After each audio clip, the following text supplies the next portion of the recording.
China, Russia, ఉత్తర కొరియాకు Trump serious warning ఇస్తున్నారు. ఈ మూడు దేశాలు కలిసి కుట్రలు పన్నుతున్నాయంటూ ట్రంప్ వాదిస్తున్న పరిస్థితి కనబడతా ఉంది. ఇక ఈ మూడు దేశాలకు ట్రంప్ సీరియస్ వార్నింగ్ ఇచ్చారు. ముఖ్యంగా మీ సంగతి తేలుస్తా అంటూ ట్రంప్ మండిపడుతున్నారు. అమెరికాకు వ్యతిరేకంగా చైనా, రష్యా, ఉత్తర కొరియా కుట్రలు పన్నుతున్నాయంటూ ట్రంప్ ఆరోపిస్తున్నారు. బీజింగ్లో హై ప్రొఫైల్ సైనిక కవాతుపై ట్రంప్ తీవ్రంగా స్పందించారు.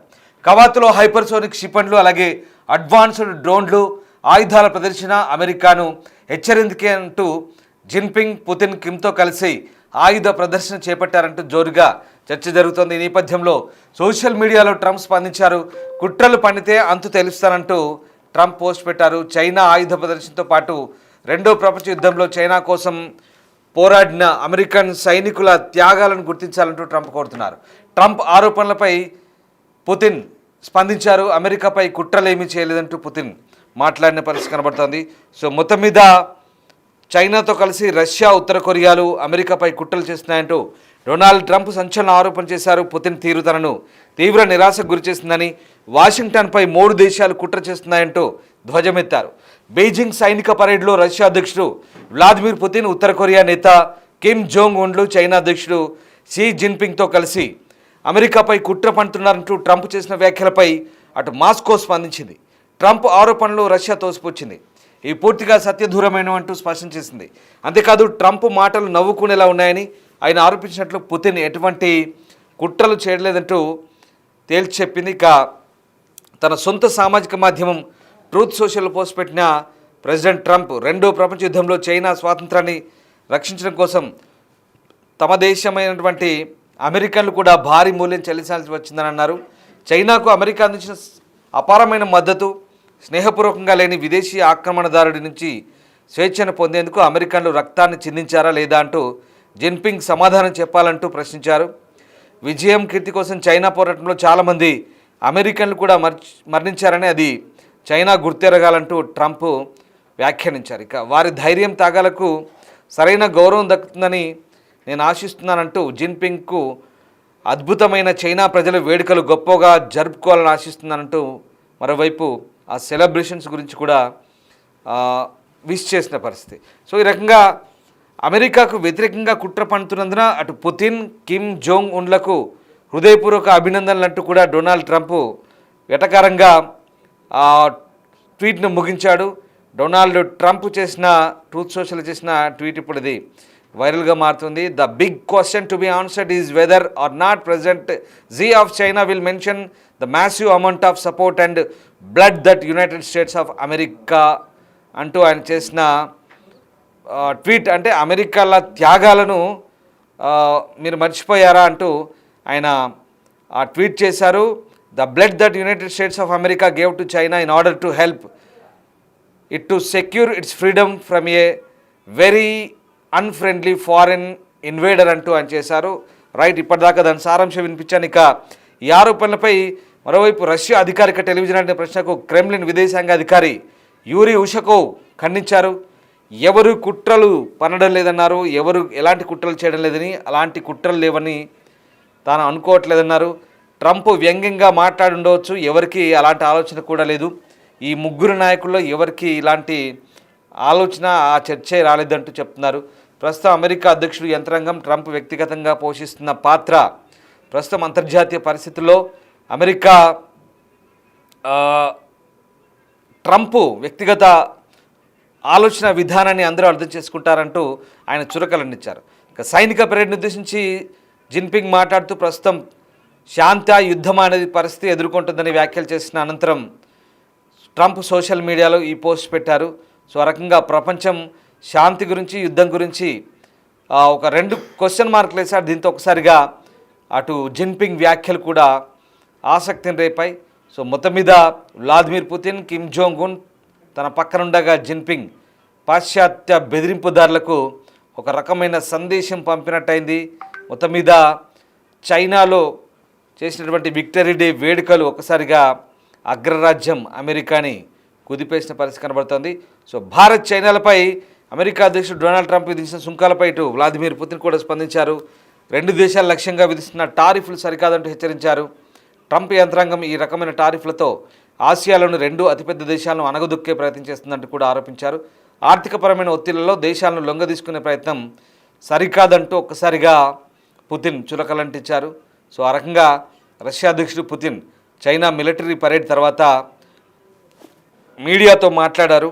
ట్రంప్ పరిపాలన ఇక ఆర్థిక ఒత్తిడిని ఒక రకంగా తయారు చేస్తున్నట్టు చెప్తున్న పరిస్థితి. సో మొత్తం మీద ఈ నేపథ్యంలో ఒక్కసారిగా ఈ 3 దేశాలు ఒక్కటైతే అమెరికా తట్టుకోగలదా, ఎవరి బలం ఎంత, పరిస్థితులు ఎలా ఉంటాయనేది మాత్రం ఇప్పుడు ఆసక్తికరంగా మారుతోంది.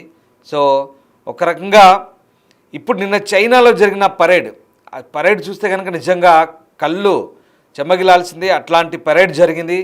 చాలా అత్యంత అధునాతమైనటువంటి ఆయుధ సంపత్తిని ఒక్కసారిగా చైనా నంతా కూడా ప్రదర్శించింది. ఈ ప్రదర్శనతో ఒక్కసారిగా అటు అగ్రరాజ్యం అమెరికా కూడా ఉరికిపడ్డ పరిస్థితి. ఎందుకంటే రష్యా అధ్యక్షుడు పుతిన్ పక్కన కిమ్ జోంగ్ ఉన్ వీళ్ళందరూ కూడా ఒకే వేదికమై ఉండడం, ఇదంతా కూడా ఇప్పటికే ట్రంప్ను కలవరపాటుకు గురి చేస్తే అవసరమైతే రష్యా చైనాను కూడా అడ్డుకునేందుకు సిద్ధంగా ఉండాలంటూ ఆయన పెంటగాన్ని ఆదేశించినట్టుగా కూడా సమాచారం. సో అమెరికా సేనలో భారీ స్థాయిలో మార్పులు చేయాలని సూచించినట్టుగా తెలుస్తోంది.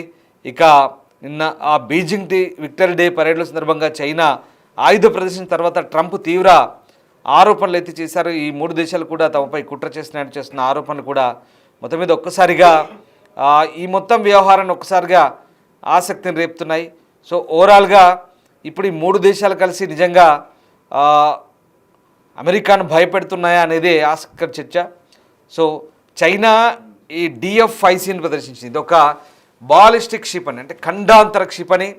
DF-5C అనేది చాలా భయంకరమైనటువంటి వార్ హెడ్లను మోసుకుపోయే క్షిపణి. ఇది 20,000 కిలోమీటర్ల దూరం ఛేదించగలదు. ఒక్కసారి ఆలోచించండి, 20,000 కిలోమీటర్లు అంటే ప్రపంచంలో ఏ మూలనైనా ఏ దేశాన్నైనా చుట్టేయగలదు ఈ క్షిపణి. అంతటి విధ్వంసకర క్షిపణి అది. ఆ క్షిపణిని చైనా ప్రదర్శించింది DF-5C. ఇదిగో వస్తుంది, ఇదే DF-5C. ఈ క్షిపణి చైనా ప్రదర్శించింది. దీంతో ఒక్కసారిగా ప్రపంచ దేశాలన్నీ కూడా కలవరపాటుకు గురైన పరిస్థితి. కలవరపాటు అంటే అగ్రరాజ్యం లాంటి అమెరికా దేశాలే కలవరపాటుకు గురై. ఎందుకంటే చైనాని ఎక్కడెక్కడ అనగదొక్కుదామని చూస్తున్న అగ్రరాజ్యానికి ఇది నిజంగా టెన్షన్ పుట్టించే అంశమే. సో రకంగా నిజంగా మరి 3 దేశాలు ఒకటైతే అమెరికా తట్టుకోగలదా, ఎవరి బలం ఎంత అనేది ఇప్పుడు ఆసక్తికరంగా మారుతున్న పరిస్థితి. ఒక్కసారి ఆ సైనిక సంపత్తిని, సైనిక సామర్థ్యాన్ని చూడండి. చైనా ఎప్పటికప్పుడు అప్డేట్ అవుతూ సైనిక పటాలను పెంచుకుంటుంది. అత్యాధునిక ఎలక్ట్రిక్ వార్ఫేర్ను, అలాగే అణువార్ హెడ్ల మోసుకుపోయే అత్యాధునికమైనటువంటి మిసైళ్ళను తయారు చేస్తోంది.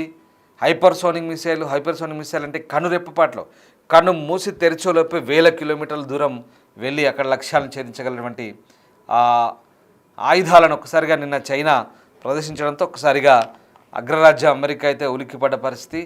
సో అదొక్కటే కాదు, అక్కడ చూడండి కిమ్, అలాగే పుతిన్, జిన్పింగ్ ఈ ముగ్గురు కలిసి ఆ సైనిక పరేడ్లో పాల్గొని ఒక రకంగా అమెరికాకి హెచ్చరికలు పంపినట్టుగానే అనిపించింది.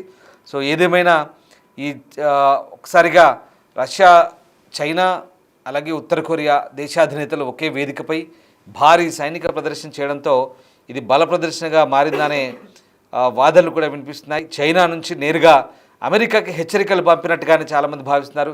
మీరేమనుకుంటున్నారు? ఈ అంశంపై ఒకసారి స్పందించే ప్రయత్నించండి, కామెంట్ చేయండి. నిజంగా అమెరికాని ఈ 3 దేశాలు భయపడే ప్రయత్నం చేస్తున్నాయా?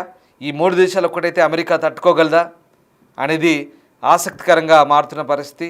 సో మీరేమనుకుంటున్నారు? ఒకసారి కామెంట్ చేయండి. వాస్తవంగా అమెరికా అధ్యక్షుడు డొనాల్డ్ ట్రంప్ అహంకారంతో ఏకఛత్రాధిపత్యంగా ఆయన ప్రపంచ దేశాలపై టారిఫ్లు విధిస్తూ ప్రపంచ దేశాలన్నింటి కూడా తన గుప్పిట్లోకి తెచ్చుకోవాలని, లేదా ప్రపంచ వాణిజ్యాన్ని గడగడలాడిస్తూ ఒక రకంగా అప్రకటిత యుద్ధాన్ని కొనసాగిస్తూ మొత్తం వ్యవస్థని గందరగోళానికి గురి చేస్తున్న ట్రంప్ను కట్టడి చేయాలంటే ఇలాంటి సందర్భాలు తప్పవా? ఆసియాలో ముఖ్యంగా చాలా దేశాలు దగ్గర అవుతున్నాయి. భారత్ కూడా ఇప్పుడు కొత్త వ్యూహాలతో భారతదేశం కూడా కొత్త కూటములు కూడా జతకట్టే అవకాశం కనిపిస్తోంది. ముఖ్యంగా మన ప్రధాని సైనిక పరేడ్లో లేడు, కానీ అంతకుముందు చైనాకు వెళ్ళి షాంఘై శిఖరాగ్ర సదస్సులో పాల్గొనొచ్చాడు. కాబట్టి అప్పటి నుంచి ట్రంప్కు కాస్త టెన్షన్ స్టార్ట్ అయింది. సో ఏదేమైనా ట్రంప్ లాంటి అహంకారపూరిత వైఖరి ఉన్నటువంటి నేతలు. నిజంగా అమెరికాకు ట్రంప్ ఆలోచన విధానానికి చాలా తేడా ఉంది. కేవలం అమెరికా అధ్యక్షుడైనంత మాత్రాన ఆయన వ్యక్తిగత ఎజెండాని అమలు చేస్తూ ట్రంప్ ఇక్కడ అమెరికాకే ముప్పు తెచ్చే పనులు చేస్తున్నారంటూ అంతర్గతంగా అమెరికాలో చర్చ జరుగుతుంది. నిజంగా ట్రంప్ మొండి వైఖరి కేవలం ఆయన అహంకారం, ఆయన మాట నెగ్గాలి, ఆయన అనుకున్న పని సాధించాలన్నట్టుగానే అమెరికా అధ్యక్ష పీఠాన్ని అడ్డుపెట్టుకొని ఆ అధికారాన్ని చెలాయిస్తూ ప్రపంచ దేశాలపై పెత్తనం కొనసాగిస్తున్నాడని చెప్పాలి. సో ఇదంతా ఈ అంశంలో వాస్తవం ఇంత మీరేమనుకుంటున్నారు ఒకసారి కామెంట్ చేసే ప్రయత్నం చేయండి.